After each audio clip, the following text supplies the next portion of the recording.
Alam nyo ba, natakot ako guys. Ay, kasi... Okay, papipiliin kita. Ako o yung pusa mo? Hi guys! Welcome back to the Macju Family Vlog. Today is December 12 na tayo guys. Magbukas tayo ng ano natin, Advent calendars. I think 3 araw na akong hindi nakapag hindi na nag-open itong Advent calendars natin. So, 3 yung kukunin natin dito ngayon guys. 10, 11, and 12. Si Mr. kakaalis lang. Tumingin ng regalo, yung mga wish list ng mga kids. And nakapag-order na siya ng mga ibang Christmas present for the kids. Yung iba, hindi na namin binili kasi may nirequest si Brianna, ang mahal. Pokemon lang naman guys, 100 something US dollars. Sabi ko, ay hindi. Iba yung bibilhin mo. So yun, nagpunta siya sa Target. And tinignan kung mayroon bang available. Kasi sa Amazon ngayon guys, yung pagde-deliver nila ng ng mga gift, wala na. After Christmas na daw darating yung mga ibang mga toys. Kaya yun, pumunta si Mr. sa Target. So nakapag-shopping na ba ang lahat? Nakapag-grocery na ba ng pang-pasta at pang-salad? Kami almost na guys. Tomorrow pupunta ako ng mall kasi bibili ako ng damit ni Liam for Christmas concert. Kasi si Brianna meron na. Si Liam lang ang wala pa. So yun. And then bibili din ako ng yung favorite na chocolates ni Grandma. And yeah, yun lang yata. And then titingnan din ako ng damit for Mr. Kasi magkakaroon lang yan ng bago guys pag binibilhan ko. Pag hindi ko binibilhan, yung damit niya is paulit-ulit lang. So yun, okay, magbukas tayo ng 10. Number 10. Tapos na tayo sa number 9, di ba? Number 10 tayo guys. Look at that. Oh, it's a skin oil. Ayan, maganda to siya guys. Lalo na sa mga katulad ko na yung super drying skin. Magkatabi lang yung 10 at saka 11. 11 lip balm.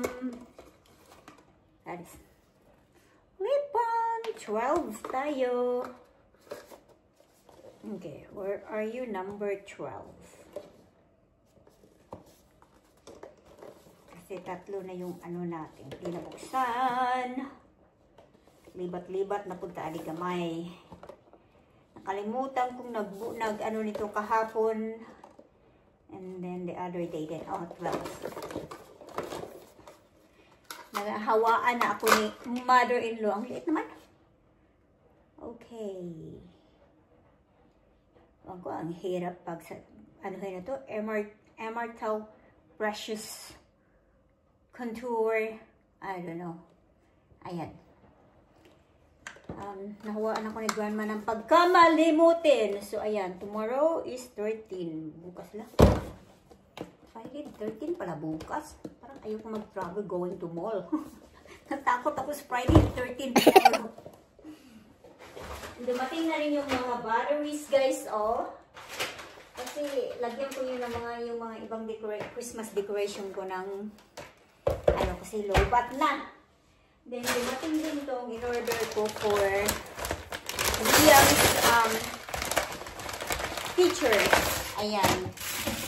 Yung mga in-order ko sa teacher nila is Stanley na water na ganito guys ba? Oh. Ganito. Ayan. Kasi matibay to siya guys. Kaya yun yung in-order ko. Kay Brianna na teacher, medyo malaki-laki. Kasi yung teacher ni Brianna is tumawag si Mr. Yan, naputol na naman tayo. So, ito yung 3 natin guys. Maliliit na yun. Yeah, mga Stanley. And then yung sa Zumba instructor ko din, Stanley din ng water bottle. Yun yung mga ipamimigay natin. Babalutin natin yan next week. Kasi I think last school days ng mga kids is Friday, and then sa gabi may Christmas concert. Ngayon, nakapagsumba ako kanina guys, and then after sumba, pumunta ako sa coffee shop, and then pinuntahan ko si mother-in-law, binilhan ko siya ng coffee and then muffins. And then, alam nyo ba, pag open ko ng garage, alam nyo ba, natakot ako guys, kasi yung niya talaga, yung, nandoon na pala siya sa garage, naririnig niya ako ha, akala ko hindi niya ako yung pandinig niya, narinig niya yung pagbukas ng garage, alam nyo ba, yung yung reaction niya, ganyan talaga, yan talagang na-freak out ako guys, kasi sabi ko, susugurin ba ako nito, yung sa isip ko ba, susugurin ba ako nito, or, kasi lagi akong lagi ako nire-remind ng kapatid kong lalaki na sabi niya gano'n, be careful kasi yung may mga Alzheimer's, sometimes nagiging violent sila. So parang natakot ako guys, sabi ko, are you okay? Ang layo ng distansya ko sa kanya, are you okay? Are you okay, ma'am? Sabi niya, yeah, I was trying to call my family, but nobody answers my call, blah, blah, blah. Nagreklamo na siya. So, yun. Binigay ko yung coffee niya, and then, yung muffins niya. So, kumain na siya. Tapos sabi niya ganun, can you take me to, Costco? Kasi yung pusa niya, wala nang pagkain, guys. And then, yesterday ata, yung pusa niya, pumunta yung kapatid ni Mister, alam niyo ba yung nilagay niya sa tubig ng pusa niya? Guys, yung I think dishwashing liquid na may water. Yun yung nilagay niya talaga. And then, kaya din pala siya, hindi siya na-contact ng kapatid ni Mr. kagabi. Kasi yung telephone niya, guys, inano niya yung, tinanggal niya talaga sa connection. Tinanggal niya lahat. And then, binalot niya nilagay niya sa plastic bag. Kaya pala yung kapatid ni Mr. na babae kaninang umaga, sabi niya gano'n, nag-message sa asawa ko, can you go to mom's house, check her out because hindi na nga daw sumagot si mother-in-law kagabi. So yun guys, nilagay niya yung yung telephone niya sa plastic bag. And then yung gamot niya rin na for morning time nasa garage. Sabi ko, why it's here? Sabi ko ganun, dapat you have to take your medicine today. This morning. And then yung medicine niya rin kagabi, hindi niya rin nainom kasi nga tinago niya yung telephone guys, nilagay niya sa plastic bag. Kaya hindi siya matawagan ng kapatid ni Mr. na, kagabi. So, yun. Talaga, naawa ako na natatawa lang ako sa kanya, guys. Sabi niya, tapos nung nagpagkwentuhan ako sa kanya, sabi niya, I'm so bored here. Sabi ko, let's go. You wanna go with me sa Zumba? Sabi kong ganun. We should go dance for 1 hour. Natawa siya. At hindi mahirap na rin, guys, pag matatanda yung nagsusumba kasi 2 times na talagang nangyari guys na yung nangyari na nag-attend ako ng sumba na yung first time yung matanda na siya guys, tapos na siya ba, na outbalance siya talagang na siya guys, natumba siya. And then I think 3 weeks ago lang may matanda na naman na nagsumba, and then yung sayaw kasi mabilis. Ayun, natumba din yung matanda, guys. Kaya hindi rin advisable sa yung may mga edad na talaga, like, siguro 60 pwede pa. 65 pwede pa, pero mga 70 years old. Unless lang kung sanay ka talaga sa yung sayaw at exercise, pwede pa siguro. Pero yung mga iba kasi yung matatanda, mahina na ba? Tapos, ayun, natumba sila, guys. Siguro nag-low yung sugar nila or So, yeah. Yan yung tapos sabi ko, I need to go. Sabi ko gano'n. Sabi niya, are you coming back? Sabi ko na lang, sinungaling na naman ako guys. Don't worry, I'll be back later. Sabi ko gano'n sa kanya. Okay. Ayun, pumayag siya guys. Hindi na siya umiyak pag alis ko. Ayun. Kakaawa. Next week pa. Akala ko this week na siya mag-move sa resort. Next week pa pala siya mag-move ng resort niya guys. May na kami. So, yun, busy yung anak niyang babae kasi yun yung kailangan mo nag-order na siya ng bed kasi yung bed sana nagagamitin niya ni mother-in-law doon sa bago niyang lilipatan. Yung bed is from from the guest room. Naku guys, yung mga furniture niya. Talagang matatapon lahat ng furniture niya guys. Kasi inihian nag-adapt kasi siya ng yung pusang gala. Yung napulot niya sa labas ng bahay niya guys. Dinampot niya, nilagay niya sa loob ng bahay niya. Walang training yun na pusa. Not unlike yung dalawa niyang pusa. So nag-adapt siya ng dalawang pusa. Na dinampot niya lang sa labas ng bahay niya. Kinulong niya sa bahay niya guys. Yung mga pusa na yun na walang mga training. Yun inihian yung bed niya, yung bed sa guest room, yung living room na malaki yung table guys. Family table na magaganda yung mga upuan, and si mother-in-law mahilig sa mamahalin guys. Yung pa talaga siya, active pa talaga siya. Mahilig siya sa mamahalin ng mga gamit. Ethan and Allen na brand. Yun yung mga furniture niya guys. Lahat talaga matatapon niya guys kasi inihian ng pusa. And dati, paminsan-minsan nga hindi ko mabiblame si Mr. Parang naiinis si Mr. Kasi nung nag-stay kami one time for one week lang sa bahay niya kasi kakapanganak ko pa lang kay Liam, and then nag-paint dito sa kitchen namin ba. So bawal maamoy ni Liam yung ng paint. Yung paint nga. So nag-stay kami sa bahay niya. And then si Brianna, syempre, maliit pa noon. I think Brianna was only 4 years old. And super, siya, yung fussy siya, maarte siya sa mga gamit niya guys. And then one time, yung wall lang, nasulatan ni Brianna ng konti. Hindi naman malaki guys. Talagang siya, na pinagalitan niya yung apo niya. Ako naman, pagalitan mo lang yan. At least hindi niya nauulitin. So pinagalitan niya si Brianna, bakit daw nag-write sa wall niya. And then yung piano niya dati, bawal kang maghawak ng piano niya unless hugasan mo muna yung kamay mo. Ngayon guys, yung piano niya, yung mga pusa niya ang nagpe-piano guys. Ang dumi ng piano niya talaga. And yung niya nga, kahit basta yung furniture niya rin sa TV room, puro balahibo na ng pusa, ihi ng pusa. Ay nako, talagang sabi ko pag mag-move yung nanay niyo sa resort, sabi kong ganon, ang dami niyong itatapon ng mga furnitures kasi alam naman, isisave nyo yan. Alam nyo yung ihi ng pusa, di ba? Didikit talaga yun sa yung mga foam. Didikit yun. Kaya ang hirap ng galinon. So, ang nun is itatapon na lang guys. Ang daming masasayang talaga na Ang daming masasayang na gamit ni mother-in-law. Inano ko nga siya. Sabi niya, how I wish. Sabi niya ganun. May isang Caroline dito. Hatiin daw yung katawan ko. At may isang Caroline na mag-i-stay daw sa kanya. Sabi ko naman, okay, papipiliin kita. Ako o yung pusa mo. Hello guys, pipiliin niya pa rin talaga yung pusa niya. Tumawa lang siya. Hindi niya sinabing, ikaw pipiliin ko. Talagang love na love niya talaga yung pusa niya guys. Ang hirap hindi talagang kaya siguro mahaba din yung buhay niya. Kaya dahil, yung siguro pag natutulog yung matanda ba, over ng mga pusa na, more life, more years para sa buhay mo, Kitty McGuffey. Kasi yung pangalan niya is Garnet. Pero, alam niyo ba, ayaw niya yung Garnet. Gusto niya tawagin siyang Kitty. Kaya Kitty yung pangalan niya. Kitty. O, lahat ng friends niya, Kitty yung tawag sa kanya. So, yeah. Talagang siya sa pusa, guys. Makapusa talaga siya.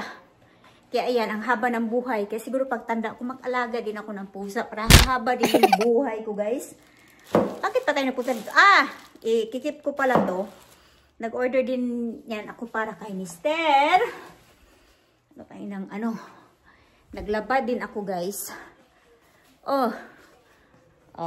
Real Sociedad. 2 na yung goal.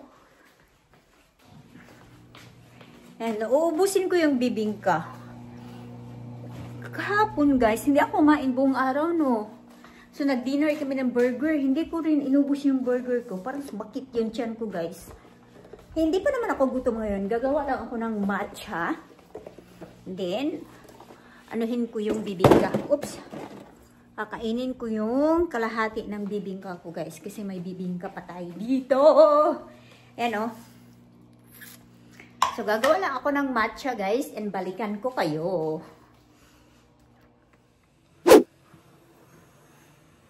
Ito yung matcha natin, guys. O. Tikman natin. Matamis talaga siya ay. Daming sugar yung matcha na yun. Dapat bibili ako ng ano, yung plain lang na matcha. Matamis siya. Okay guys, magbubukas tayo. Kay Brianna to na ano, na shoes. And nag-order ako. Kailangan ko ng new shoes niya para sa concert niya. And then, para din sa Christmas. So, may bago sila guys. Yun yung... Pero hindi ko masyadong na-appreciate ng mga anak ko yung mga damit-damit. Lalo na si Brianna, yung mga dress-dress. Ay, hindi niya na-appreciate yan. Pero pag anuhan mo lang yan ng t-shirts at saka pants or short, ayan, okay yan sa kanya. Pero yung mga shoes, lalo na doll shoes, flat shoes, hindi niya masyadong bet. Rubber shoes ang gusto niya guys. Pero inorderan ko siya ng ano, ng flat shoes. Kasi kailangan niya to for ano, for her Christmas concert guys. Ayan. Dito tayo. This is from Mango. Mango na brand. And ito damit ko guys. Green tayo! Damit natin pag magsimba ngayong Christmas. Kasi yun na yung naging anuhan namin na mag ano ba? Pupunta sa simbahan. Magsisimba kami pag Christmas. At yung damit niya lang to mga naka-sale to guys. Ayan. Mga pang winter, pang summer.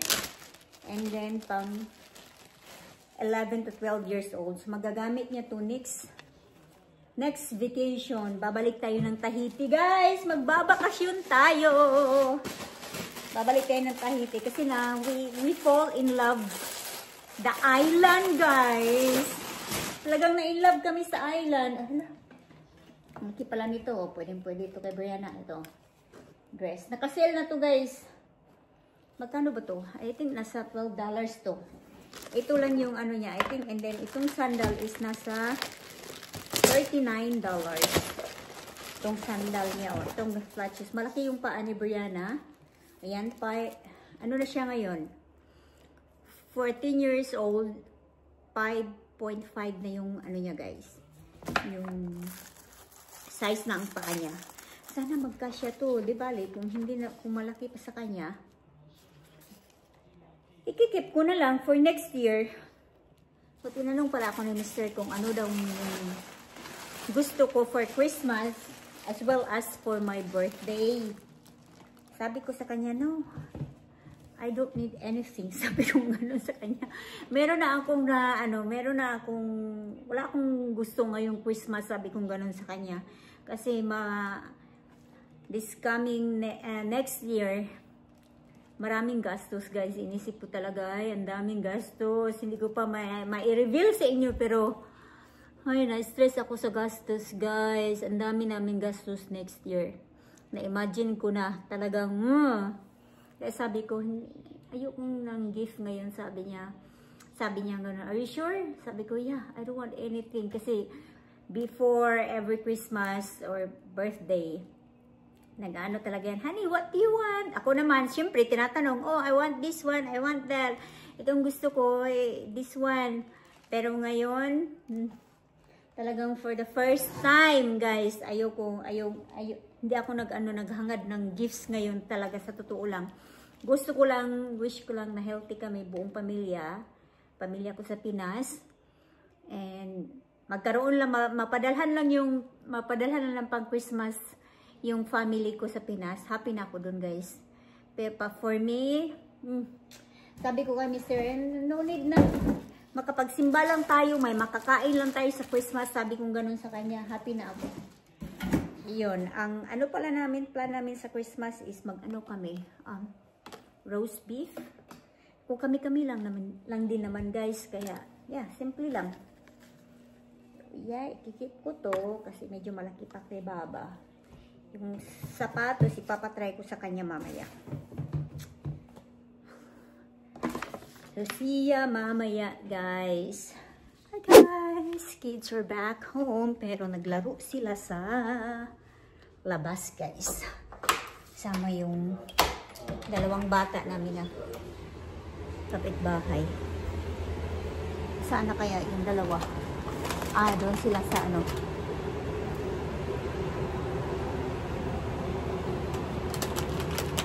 Kaninong ano ba to? Sa akin ba to? Ito, unti-unti nang dumating yung mga pangregalo natin guys. Diyan. Lagay ko yan sa isang ano kasi makakalimutan ko na naman yan. Kung saan ko sinisiksik. Paliguan ko sana yung dalawang bata. Ayun, naglaro naman na sa labas. Busy pala kami guys. Magiging busy kami next week kasi i-move na nga namin si mother-in-law sa resort and then kailangan nandun kami yung pag-move ng mga gamit niya and then I think may malaking iyakang magaganap to guys kasi alam kong yung matanda hindi siya pabor talaga na lilipat sa resort guys. Kahapon nga sabi niya nga sa ano niya sa anak niya ba na babae. Alam niya nalilipat siya next week sabi niya. May pumunta dito sa sa bahay ko. Ang sinabi na mamamatay na daw ako next week. Tuesday or Wednesday. Yung time next week guys, Tuesday or Wednesday yung paglilipat niya sa resort. Natawa ako nung sinabi yung may pumunta dito sa bahay ko. Sabi, mamamatay na daw ako next week nga. Sabi niya, Tuesday ba or Wednesday? Tawa ako ng tawa.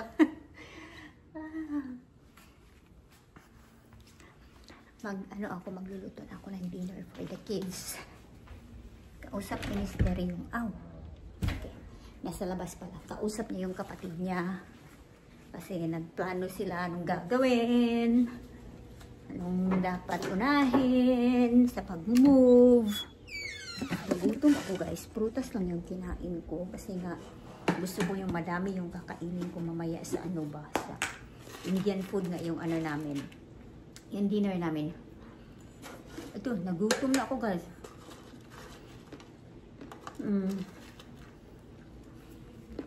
Inyong pala tayo ng collagen. Hindi yung mga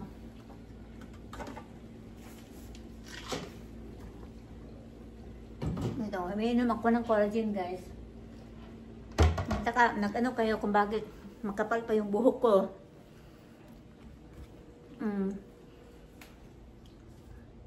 Ito, collagen. Nakakatulong to for the hair and for the nails. Ito, liquid.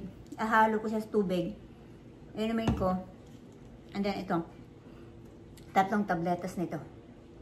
Maganda to siya na brand na collagen. So, inom tayo guys. Para sa mga na rin to guys, yung tuhod-tuhod, yung sakit yung mga tuhod, sa mga joints. Mano to, effective yan. So,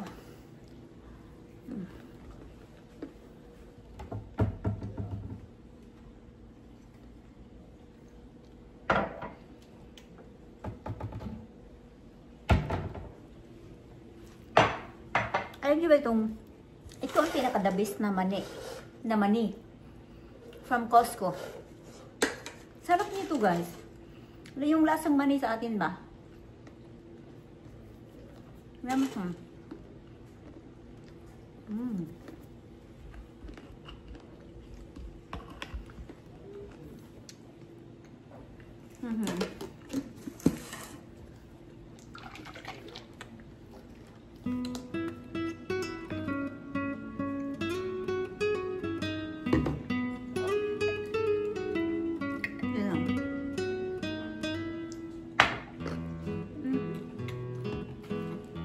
Guys, sanay naman na ako, malalaki siya.